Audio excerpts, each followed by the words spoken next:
Vocês não sabem a dificuldade que foi gravar esse vídeo. Ainda tem o vizinho aqui em cima, ignorem possíveis barulhos de obra no fundo, por favor. Senão esse negócio não sai nunca mais. Oi pessoal, eu sou a Raquel do Pipoca Musical e hoje finalmente a gente vai falar sobre Prelúdio, a edição que comemora os 25 anos de Sandman. Foi escrita pela Neil Gaiman e dessa vez ilustrada pelo Williams III com cores do Dave Stewart. Antes de tudo, se você curtir Sandman, livros do Neil Gaiman, histórias em quadrinhos, deixa seu like aqui no vídeo e se inscreve no canal para não perder nenhuma atualização. Esse vídeo faz parte do projeto Land Sandman, então se você tem pavor de spoilers, eu recomendo veementemente que você pule para outro vídeo, porque a ideia do projeto é discutir detalhezinhos que fazem Sandman ser tão incrível. Todos os vídeos postados estão no card aqui em cima, então é só clicar para ver mais de 3 horas de conteúdo sobre Sandman. Muita gente me perguntou e ainda me pergunta se Prelúdio pode ser lido antes da saga original de Sandman, e a minha recomendação é que não. Prelúdio é muito amarradinho com os acontecimentos da saga original e particularmente eu acho um pouco difícil você assimilar todo o peso de algumas decisões e acontecimentos daqui sem ter um conhecimento prévio dos personagens e do futuro deles. Aqui no Brasil a série foi publicada em 3 volumes, 2 edições em cada, sem nenhum tipo de extra, mas a edição que tá aqui na minha mão é a edição de luxo de Overture, que traz as 6 histórias em um único encadernado, tem uma epígrafe que eu vi que não tem na edição nacional, tem um texto de abertura do Neil Gaiman, além de um monte de extra no final. E nos próximos dias eu vou fazer um comparativo sobre as 2 edições, mas vamos lá então. Como a epígrafe de Overture tão belamente nos explica, Prelúdio é a primeira parte de um evento, o início de alguma coisa. Também é a parte inicial de uma ópera, o trecho onde eles vão apresentar os temas principais que vão ser debatidos durante aquela peça. E também significa os primeiros avanços de um relacionamento, uma forma de você abrir negócios com uma pessoa, de você chegar mais próximo dela. São 3 definições que não estão ali à toa e mostram todo o cuidado do autor em deixar tudo relacionado. Definitivamente voltamos ao sonhar. Prelúdio se passa antes da captura do Morpheus, que é ali o que abre a série original, né, o arco Prelúdios e Noturnos, e é também o que encerra essa HQ, e apresenta pra gente muitos dos temas que passeiam ali entre os arcos de Sandman, sem necessariamente responder o que aconteceu, mas como aconteceu. E às vezes até serve meio como um prenúncio de uma tragédia, de alguma coisa muito horrível que vai acontecer, como por exemplo a morte ali do sonho plantinha, né, o Quarian, que abre as primeiras páginas aqui de Prelúdio e dá pra gente o peso necessário pra entender depois o que a morte do Morpheus vai significar lá no futuro. Considerando todo o jogo de palavras com prelúdios, noturnos e música, tudo isso que é mencionado ao longo dessas edições, Prelúdio funciona quase como uma peça teatral com todos os arranjos e atos que a gente espera delas. Frases, personagens, acontecimentos estão ali pra agradar os fãs de Sandman, mas também pra fazer algumas pontas com o passado do Morpheus, que sempre interessou todos os leitores. Um exemplo é o fato da Unity, lá em Casa de Bonecas, o Morpheus falar que ela era pra ser um vórtice e que os vórtices são perigosos, eles quebram as barreiras entre sonho e realidade, e o Morpheus fala pra Rose que isso já aconteceu antes, que ele falhou na missão dele e que ele não vai deixar que isso aconteça de novo. Então o Prelúdio menciona esse tal vórtice e um desses probleminhas aí que o Morpheus teve que lidar. Mas como que chega nesse ponto? O Prelúdio começa com a morte de uma face do sonho, o Quarian, aquela plantinha lá do começo, e com o Morpheus em outro canto, pronto pra aplicar um castigo no Coríntio, porque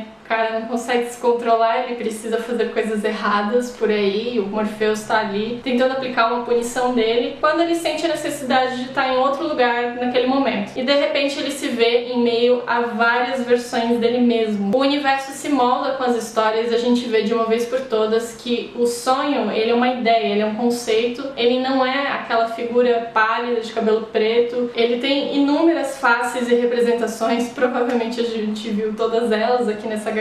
Então tem ele na versão gato, versão mulher, versão egípcia, versão alien, versão qualquer coisa. Porque todas as criaturas desse universo podem sonhar, então a gente precisa de uma representação do sonho pra cada um. E cada versão é uma mais arrogante do que a outra, né? O Morpheus até fala assim: eu sempre fui assim, arrogante, incapaz de deixar outras pessoas tomarem espaço do meu lado, é sempre eu. E aí as outras versões do sonho ainda falam: provavelmente. Ele, interessante. Nem ele se aguenta. Essa convocação da luz chegamos a uma situação que aparentemente é maior do que os problemas familiares do Morpheus. De início é isso que parece, porque a gente tá falando do fim do universo, do fim das coisas como a gente conhece. Isso é importante pra caralho, mas a gente vê ao longo das páginas que essa também é uma história sobre família, sobre conquistas, laços que se rompem, relacionamentos que terminam, relacionamentos que iniciam e várias outras coisas que estão sempre girando no âmbito ali não da humanidade, mas da existência, vamos chamar dessa forma. Enquanto todo mundo se prepara para uma guerra que aparentemente foi ocasionada pelo enlouquecimento de uma estrela, os conceitos desse quadrinho são muito loucos. O fim se aproxima e aí a gente tem um personagem chamado Resplendor, eu acho que ficou Resplendor na tradução em português. Ele é a cara da Asimov. Ele conta pra gente um pouquinho do que tá acontecendo, é ele quem fala sobre a loucura dessa estrela que se espalhou pelo universo como um câncer. E o Morpheus, assim, não tá muito interessado em resolver esse problema porque ele disse que não é da alçada dele. Só que aí o Resplendor fala, pode até não ser problema seu, mas a culpa é sua. Porque uma criança sobreviveu há muito tempo atrás e o mundo deixou de existir por conta disso. Então Morpheus vai acompanhado de uma versão de si mesmo, como gato, a princípio, em busca do pai dele. E quem que é o pai do sonho, da morte, do destino? É o tempo. Eu particularmente achei isso muito foda, porque de início eu não tinha nem parado pra pensar quem seria o pai de todos esses 7 irmãos. E se eu parei pra pensar, eu tenho certeza que tempo não passou pela minha cabeça, assim, mas faz todo sentido se você parar aí pra analisar um pouquinho no que o conceito significa. Tem um personagem que apareceu no meio de Prelúdio que teve um impacto muito grande em mim. Eu acredito também que para outros leitores de Sandman rolou um momento de emoção, que é a esperança. Durante essa jornada no Morpheus, ele salva uma criança que acabou de perder o pai. Ela tá sozinha no mundo, porque a esperança é a última que morre. Ela tá correndo perigo, então ela acompanha o sonho e, assim, nas curtas conversas em que eles têm, porque o Morpheus não é um ser, assim, que fala muito, ele acaba comentando que ele é o príncipe das histórias e conta pra ela uma história de amor. A história do Morpheus e da Alianora, que é a mulher que a gente viu lá em Um Jogo de Você, quando o Morpheus tem que destruir um cantinho de sonhar. E a gente vê que a Alianora foi um presente de desejo para o Morpheus em um período de dificuldade. O desejo deu um amor pra ele, uma paixão. E a gente vê que, assim, o desejo é uma coisa muito efêmera, né? Então, embora os dois tenham se amado por um tempo, a gente vê que o relacionamento dos dois termina. E não termina muito bem, mas a gente também não sabe como direito, porque o Morpheus contou a versão dele da história. Ele adora fazer isso. Em Casa de Bonecas ele fez a mesma coisa. E assim, eu acho que em histórias oficiais não teria mais como trabalhar isso, mas uma coleção de ex-namoradas de Morpheus, talvez, assim, como spin-off, deva funcionar em algum momento. Tem uma questão que é muito legal da esperança, que foi o que realmente mexeu comigo, porque em determinado momento ela é pressionada, a gente sabe que ela vai ser descartada logo logo, a esperança vai morrer finalmente, e ela põe o pé no chão, ela fica firme, apesar de ela estar muito nervosa e preocupada com o que vai acontecer com ela, e ela diz, eu sou a esperança. Até me arrepiei de novo,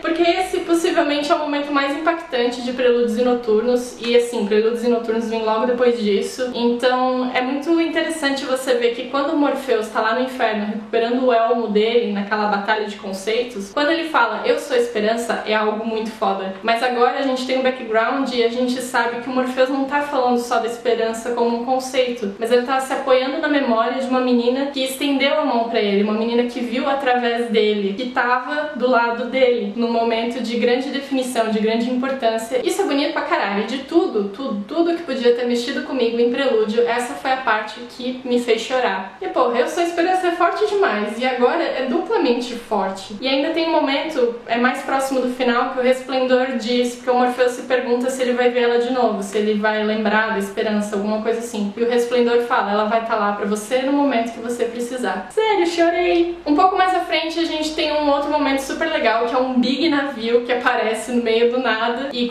tem a alma de 1000 sonhadores dentro, inclusive tem a alma da esperança ali. E o destino fica louco, porque aquilo não estava previsto no livro dele. E como era um fruto do sonho, ele foi em quem? Foi no irmão. E dessa forma ele acabou salvando o irmão também, da forma como ele chamou, convocou, ele acabou ajudando muito Morpheus naquele momento. E assim, tem 1000 almas sonhadoras dentro do navio. E lá em O Sonho de Mil Gatos, a gente viu que 1000 seres sonhando a mesma coisa juntos têm o poder de alterar a realidade. E é isso que eles fazem. Tem uma cena que meu coração parou também, que foi a morte do universo. A gente tem aqui como se fosse a batida do coração batendo e de repente para. E aí tudo fica preto e de repente o coração volta a bater Essa é a solução mais genial que eu vi pra isso, assim, pra dizer que o universo voltou a viver. Teve um momento em que tudo acabou, que foi aqui. O universo chegou a deixar de existir e de repente estamos de volta. Essa edição de luxo aqui, ela tem essas 4 páginas, né? Eu vi que na edição nacional não tem. Mas, meu, não é nada que impacta, então, por favor, não levantem bandeira contra a Panini, que não fez isso na edição, porque às vezes o editor tem que decidir entre cortar isso, né, de deixar a página normal, ou então aumentar o preço de capa, coisa que ninguém quer, ficar pagando caro em quadrinho. Então é uma solução que eles encontraram. Mas eu tenho certeza que se em algum momento vier uma edição definitiva, uma edição de luxo, aí sim a gente tá falando de um material que vai ter um preço de capa talvez até um pouco mais elevado, mas com a mesma qualidade do original lá fora. Coloquem a mãozinha na cabeça antes de sair xingando, por favor. Então o prelúdio realmente assume os 3 significados dados pelo Gaiman na epígrafe e termina sendo realmente um ponto de partida para Sandman, né? As 75 edições que são referentes à saga original. Tanto que essa HQ aqui termina exatamente onde começa Prelúdios e Noturnos, com o Morpheus lá andando meio avariado, né? Porque ele tá exaurido, ele não tem mais força nenhuma depois de ter salvado o universo. E aí ele deu mole porque ele tava fraco e o Burgess conseguiu trazer ele pra Terra, mesmo que ele estivesse tentando aprisionar a morte e não um sonho. Então a gente teve ali 70, 80 anos de catástrofes e guerras e doenças, porque o sonho estava aprisionado, as pessoas não tinham mais habilidade de sonhar. Nunca vou superar esse conceito, é muito legal. Tudo que a gente viu aqui em Prelúdio é mega importante pra gente entender as decisões e as atitudes do Morpheus na saga original, e também pra gente ficar de verdade com o coração na mão, porque a gente sabe tudo que vai acontecer com o Morpheus e como a jornada dele termina. Lembrando que, na verdade, a morte do Morpheus é a morte de um aspecto do sonho e não do sonho em si. Além desse fato, a gente entende também a dificuldade que é pra ele destruir aquele canto do sonhar onde tá a Lianora, sabe? O que significa deixar ela ir embora. E também a gente vê que mexer com o vórtice é um bagulho muito sério. Quem lê o Prelúdio vai perceber que eu não comentei página por página, nem acontecimento por acontecimento, porque a minha intenção era ressaltar as partes que mais me marcaram, até pra não tornar esse vídeo meio que um resumão. Certamente tem vários detalhezinhos que a gente pode pegar com pessoas que têm uma bagagem de leitura diferente da nossa. Então a caixinha de comentários está super aberta para vocês colocarem as suas impressões, opiniões, considerações sobre a leitura de Prelúdio. Antes que eu me esqueça, na verdade, eu tinha que falar da arte, né? Porque é um puta num ponto alto do quadrinho. O Gaiman é um escritor extremamente criativo, ele costuma quebrar padrões e ele encontrou no Williams III um parceiro à altura para fazer isso, para concretizar essa arte do sonhar. Acho que não tem nenhuma página de todo o quadrinho que ela tem o layout básico de uma história em quadrinho. Cada cantinho é aproveitado. Você percebe o quanto o artista se puxou para fazer um trabalho extraordinário, algo que realmente enche os olhos do leitor. Mas claro que ele não fez isso sozinho, o trabalho do colorista foi fundamental. As cores do Dave Stewart é o que dá alma também pro desenho do Williams. E também tem o parceiro de toda a vida do sonhar, o Todd Klein, que é o cara que faz as letrinhas. Eu acho muito importante ressaltar o trabalho dele, porque em uma HQ em que aparecem vários sonhos, várias faces de um mesmo personagem, você precisa dar identidade pra ele através de alguma forma. E cara, tem inúmeras versões do sonho e todas elas têm um balãozinho diferente, e se você parar pra observar a quem aquele balãozinho corresponde, você vê que, porra, tem tudo a ver com o personagem. Isso até levantar asas na sua imaginação pra você pensar um pouco mais em como que é aquele sonho. Então é muito legal como ele conseguiu criar identidade pra todos os personagens, mesmo que eles não tenham uma história explicada nessa HQ. Se você tem algum comentário sobre Prelúdio, deixa nos comentários aqui embaixo, vamos trocar ideias sobre este arco maluquete e sideral. Aqui na descrição do vídeo eu também vou deixar o link do post da Luciana, lá do Coruja em Teto de Zinco Quente. Ela conseguiu falar desse arco de uma maneira mais linear, ressaltando vários pontos bem interessantes também. Vale super a leitura, por favor, deem uma passadinha lá, deixem um comentário lá também. Luciana, maravilhosa. O próximo vídeo do projeto é sobre Morte, é o primeiro arco de histórias dentro da edição definitiva da Morte. Eu vou deixar aqui embaixo o número de páginas que precisam ser lidos, a data também que deve sair o vídeo. Assim não fica ninguém perdido. E é isso aí, se você gostou do vídeo, deixa um like, deixa um comentário, se inscreve no canal, compartilha com a galera e eu vejo vocês no próximo vídeo.